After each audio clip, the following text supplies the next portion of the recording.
All right, taking a nice, really long walk in the nice heat. Got to one of our old spots that I used to do a lot of recording as I'd walk down up the other side and down this side. I used to live in another part of town. Now I've done the reverse route. Walking through the campus, trouncing around in my old man hot weather clothing. Nobody wants to see that. So anyway, something that was hitting me as I was walking along. There's a lot of that kind of moments where it's like, yeah, I guess it doesn't really matter. I guess, yeah. I guess in the long run, that kind of shit, I gotta let it go. It doesn't really matter. There's a lot of that going on for me. Feels good. Lots of sightings of large birds.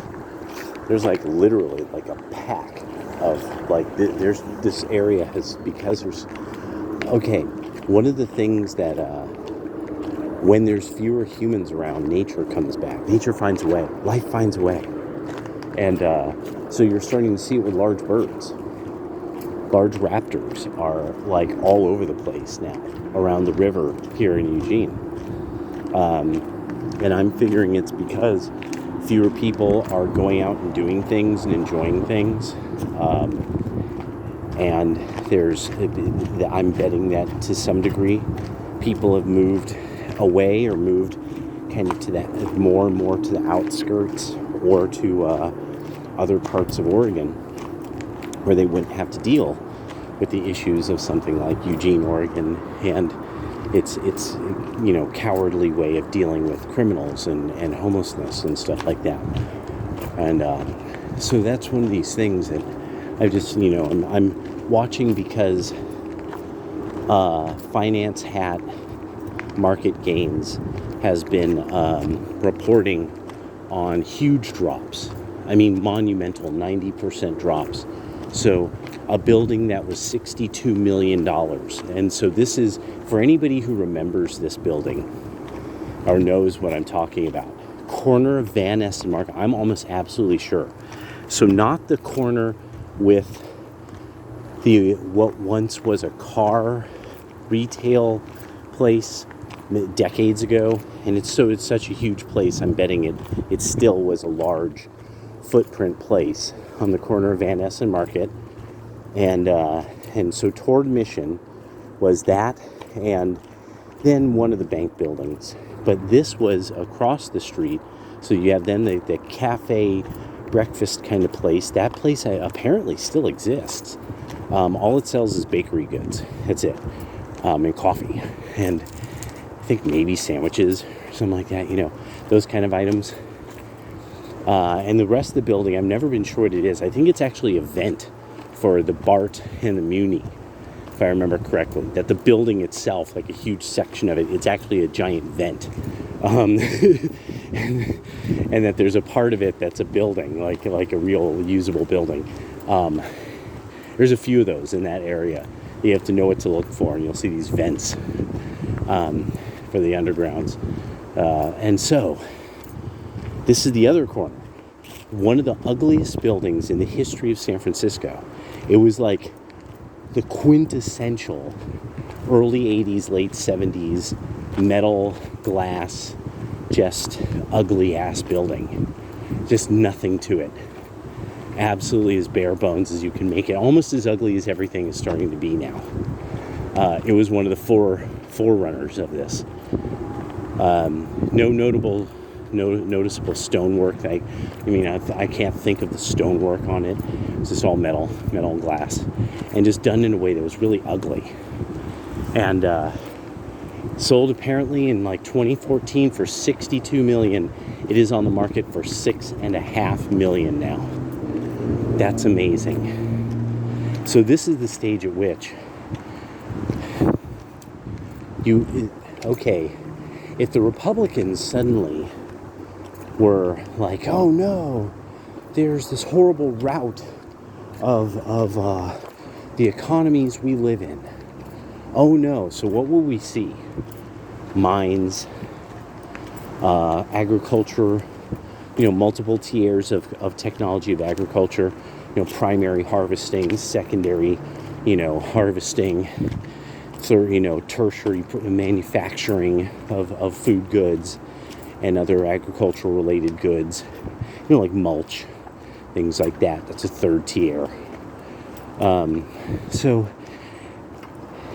and that's the way I think of it in EVE Online terms. As Tech 3. Mulch is Tech 3. P3. And so, so when we look now, and so people would be like, oh, well, this is a wheat field.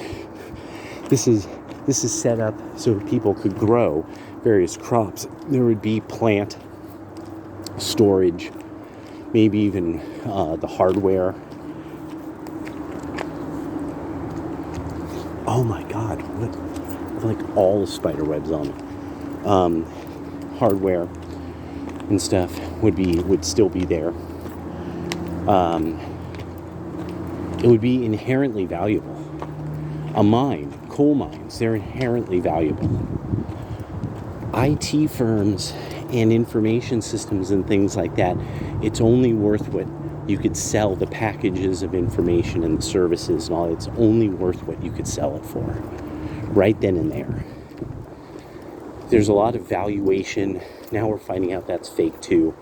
Big part of it being fake is then you could collect taxation.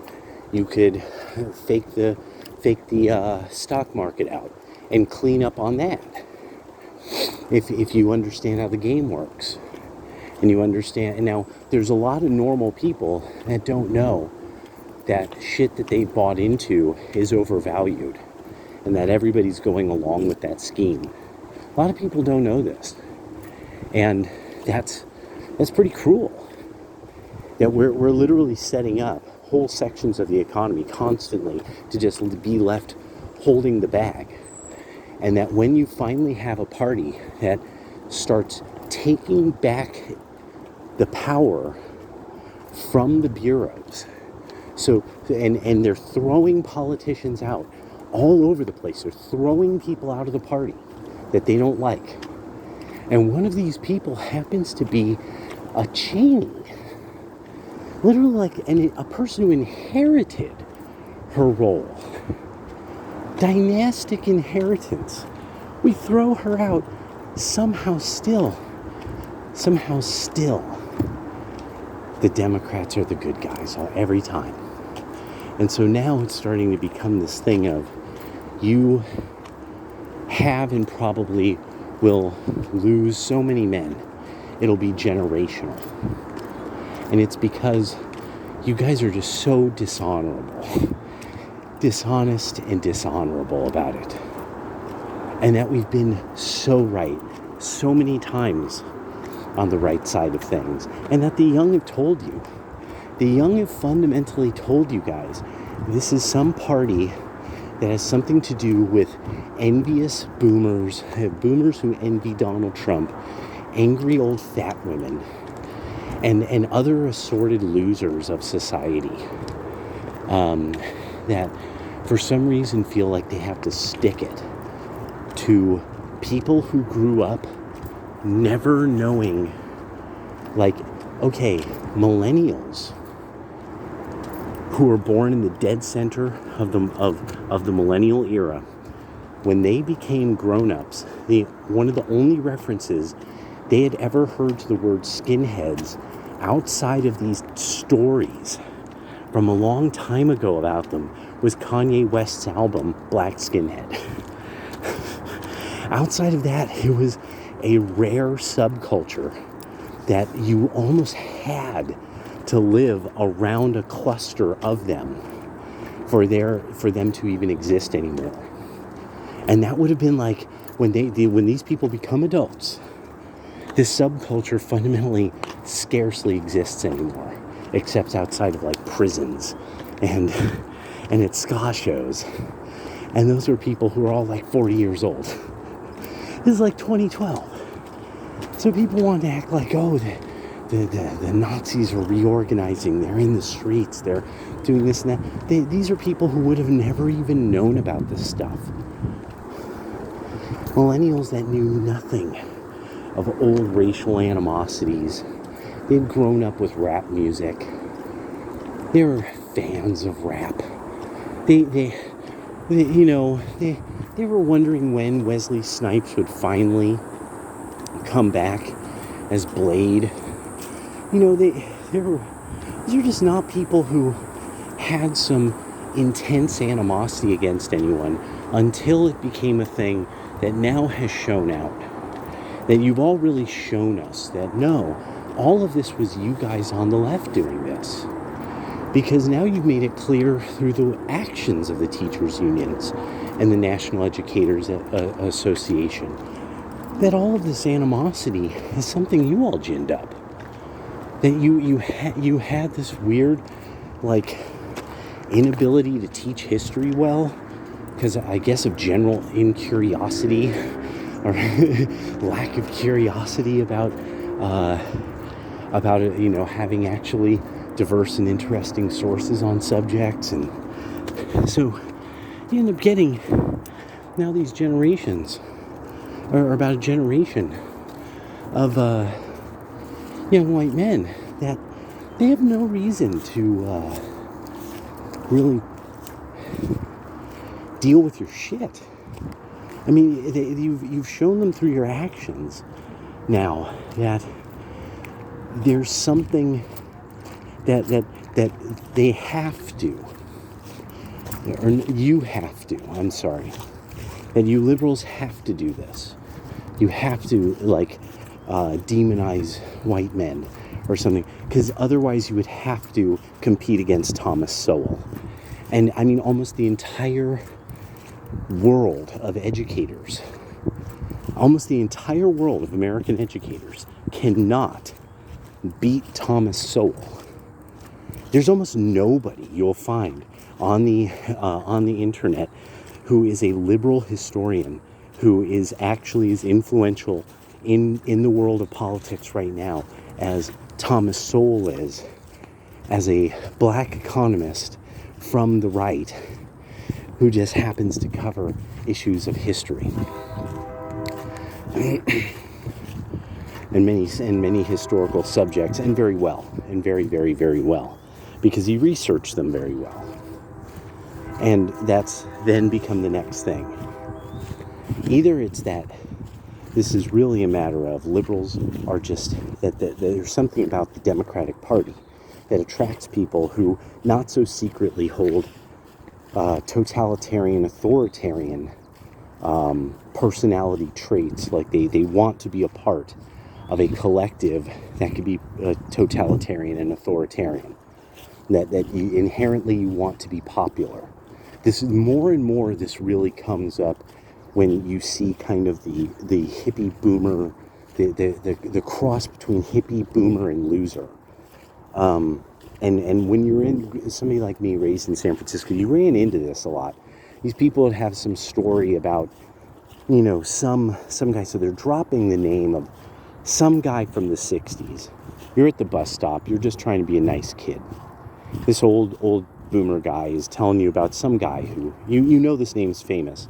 By the end of his story, you're sitting there going, I want to die. This guy is so fucking stupid. This was the dumbest thing I've ever... Where's the bus? Okay, after a generation's worth of time of this, with these hippie boomer loser matrix people trying to be cool forever, and that you end up like you guys fucked up almost everything you could have possibly touched. Almost every single thing set up by our grandparents and our great-grandparents, you guys utterly destroyed it. Just to see if you could. And that it comes across as that, especially at the with feminists and angry smart white women who always speak as if they're in the height of their tone is fundamentally self-righteousness. And you start to realize, no, actually, I'm kind of getting this feeling that what this is really about is that preserving society would have taken real work. And that's not what these imperial princesses really wanted. That's not really what they were about. That's not really what they wanted. They were never really equipped for that. Um, yeah, and so that's why we're having to fake data all the time. That we haven't had honest labor reports for well on a decade. Economic numbers, our numbers are almost becoming almost as untrustworthy as the People's Republic of China. Then there's things like what we're starting to see with bureaus. If for some reason a bunch of politicians in the bureaus just feel like lying to us, whether it could cost thousands and thousands of lives, it could destroy the economy of the world, but they just feel like lying to us for whatever reason. They don't need to explain. No necessity to explain. No necessity to apologize. Nobody's leaving office. I insisted on all these really terrible, disastrous things. Nothing. They're all like, well, what we knew at the time was this, and I mean, come on. And so now it's like, Democrats, I don't think you get, like, what happened with the dissident right is that Trump came along once the dissident right already existed. And you guys tried to frame the dissident right as, like, nothing but, like, neo-Nazis, and you weren't getting into a lot of the dissident right were people of all different kinds of backgrounds. And then there was the whole joke that came up that even the left was onto. Well, how could it be this white supremacist movement with all these people in it who are not white? And so they thought this was a big gotcha, but a lot of people were like, exactly, because you guys are the ones saying that it's a white supremacist movement. You guys on the left are the ones saying this. None of us are on the right are saying this. There's this handful of people, and you almost everybody knows who they are, and they're this handful, and they're that group. Everybody else are dissident. It's something that is opposed to, and nobody knew at the time. Nobody really understood at the time what they were dealing with. The beauty of this is that as time went on, is this water? No, it's just the bottle sweating. Okay. One of the things that I remember thinking so much about is like how terribly journalists on the left and liberal journalists, PBS, all these sources that boomers have and Democrats have, that in order to shock and scare them, rather than really be honest about what you're seeing are people that are very, very tired of this kind of sense of it not being very responsible, not being very adult, not, this is rejection of a lot of the slacker stuff of the 90s. That they're tired of a slacker society. And they're seeing how this could get terribly worse if people don't kind of shape up. But what this got reported as is this horrible movement of haters with their hatred, and the hating haters who hate everybody, and it wasn't that at all. And what really you end up finding is all of this idea of the right wing being this hatred machine all comes from young women on the left who now are like old ass shelf dwellers. These are now 30-something-year-old total liberal blue hair losers. And this is why people resent the idea of paying their college debts, because they really resent these people. These are people who would just start up problems online. Thor, why does Thor have to be a male? I mean, really, why?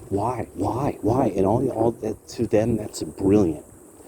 And so then just swapping races and swapping gender, this is now brilliant. So now we have to, there's this fundamental thing that a lot of the Democrats and white liberals don't get. No, you're now the trailer stock. What you like and what you think is brilliant is trailer level. You don't get that. Everybody else does. But the thing is, because you guys are the educated liberals and you're white, you automatically are the most cultured, most smartest ever. It's actually the intrinsically democratic, totalitarian, authoritarian, bigot view. Everybody else has to prove to you you're idiots by not giving you money. And now that you actually can, now the people are trying to figure out how legislatively, how politically can we divorce us. We don't want you having say over us or say over our money. The minute we start figuring out how to do that, you guys are more than willing to break the entire system. Even when you are trying to do this in your own territories, in California, where you're trying to say, no, if you're going to raise the taxes, you've got to get a vote on it. That your own, the exemplar of your party, Democrats, is trying to say you shouldn't even have say over your own taxes. You shouldn't even be able to have say over how you're taxed. A bunch of legislators should decide that. Once it comes down absolutely to the money, you see what you really are, because money becomes action. And that's just all it is. You've shown everybody. You've shown everybody you all are not the smartest people. You've shown everybody you typically don't have a very advanced understanding of theology or moral philosophy. So when you try to posit all kinds of moral, how this is that and this is, well, okay, if you're even remotely accurate about what you're talking about, I mean, who are you to talk? You know? And when you try to pop it the other way, people are like, no, I don't want my kid being forced to learn that. I want them to learn math. I don't want them learning your new moral philosophy that is based on inaccuracies and mostly Marxist doctrine. And the morality of Marxism is force, coercion and force, because it's totalitarian and authoritarian. You all are just... Finally, Tim really came to understand what was going on with Packman, Cedar, people like that, yeah, at a certain stage, they want totalitarian authoritarianism as long as it works for them. And that's the issue with the every manifestation of Marxists. And no matter what society, like even, and it doesn't matter if supposedly they're like not, these are peaceful Marxists. It never matters. The moral philosophy of Marxism at some point always justifies coercion and force, and not just force. Marx once bragged about he will use terror. Now, the interesting use of this is the fact that his background. There's a saying from the Sefer Yetzirah that talks about I think it's the Sefer Yetzirah, it might be the Bahir, that it talks of one of the great sons. I want to say Joseph, but but the thing it's that his father, or one of the sons of Joseph possibly, and he talks about his father's terror, and that this idea being that it was an interesting line. Like, there's a long discussion of the use of that word in that text, and that it's one of the various ideas of how that which is the created man, the fundamental relationship he has with his creator. One of these is abject terror. Which and the thing is, that's why like it would be in a Kabbalistic text, because it would stretch an idea to its to a full, it would really stretch a theological idea in a way that might not necessarily be said in other contexts. And so it's interesting that Marx quite specifically uses the idea of terrorizing people, that he and other Marxists that the revolution, that's actually the way that Marx posited, that the revolution will terrorize people. And that he actually then gets into this whole thing of how the revolution will never have to apologize for terrorizing people. And people, because Marxists don't really like anybody really quoting the ugly parts of Marx. But that's the whole issue with Cedar. A lot of the people on the left, they like to, they don't, they're like, oh, don't take that out of context. But you look at their actions and you see actually what kind of legislation are they trying to pass? What do they find funny? Who do they like to laugh at? And it's really fascinating when they're like, well, you guys laugh at this. It's like that person has power they shouldn't have. You're laughing at people who like are farmers losing everything. Like that's not cynicism. You're depraved. and there's no way back from that.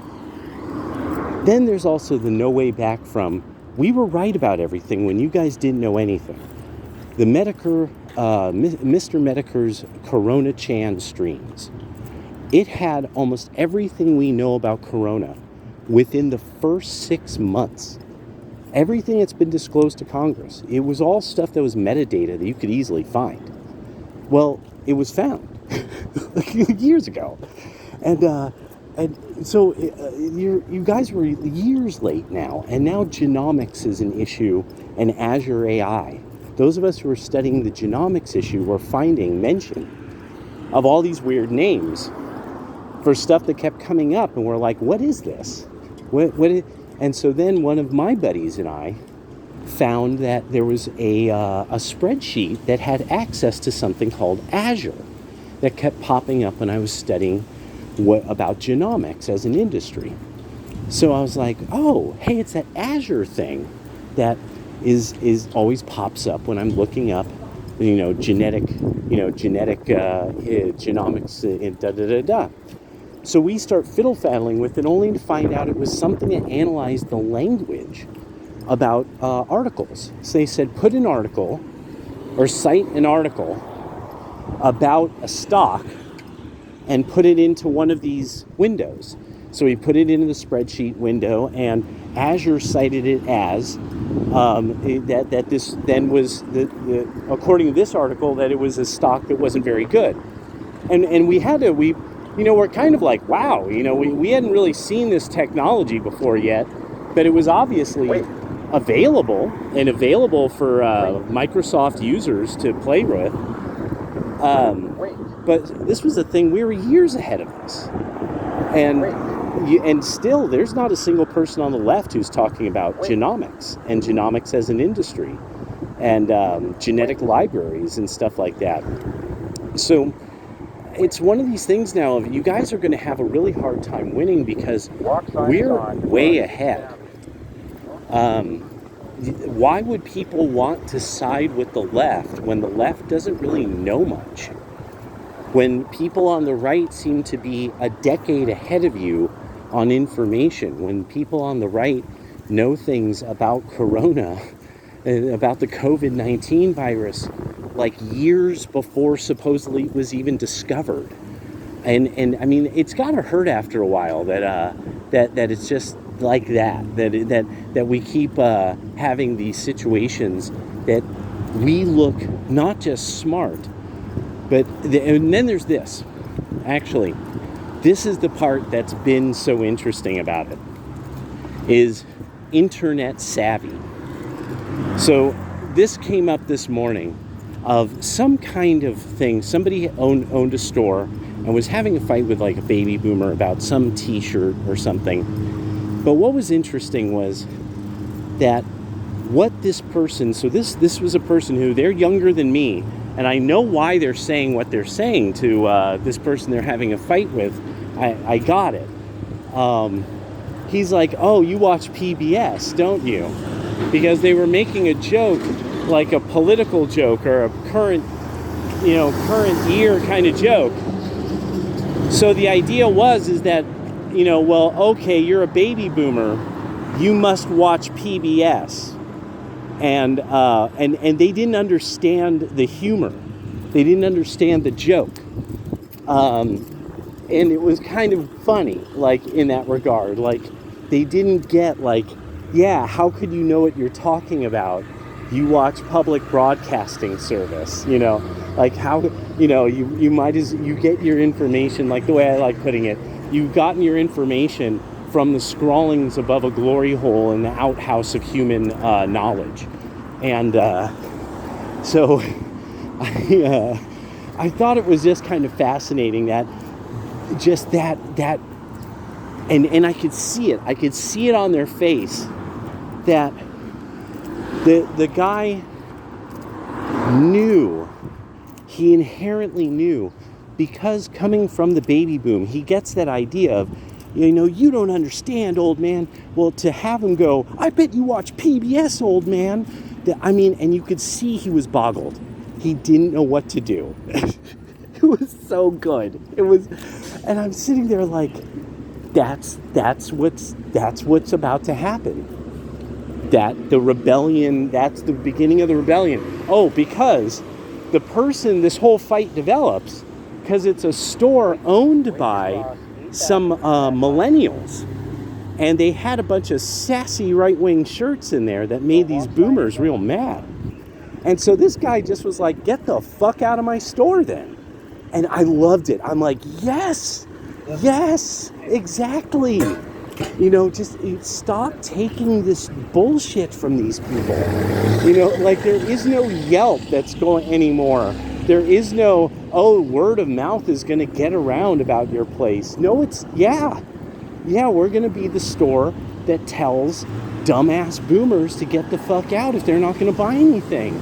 And that's a winning formula. And more, that's going to keep happening. And I'm really, as all of you know, I'm waiting for a specific segment of our population to tell a lot of people, back the fuck up off me, let me make my money. There's, who I'm waiting for. I'm waiting for those boys to tell their mamas, their friends, their sisters, back up off.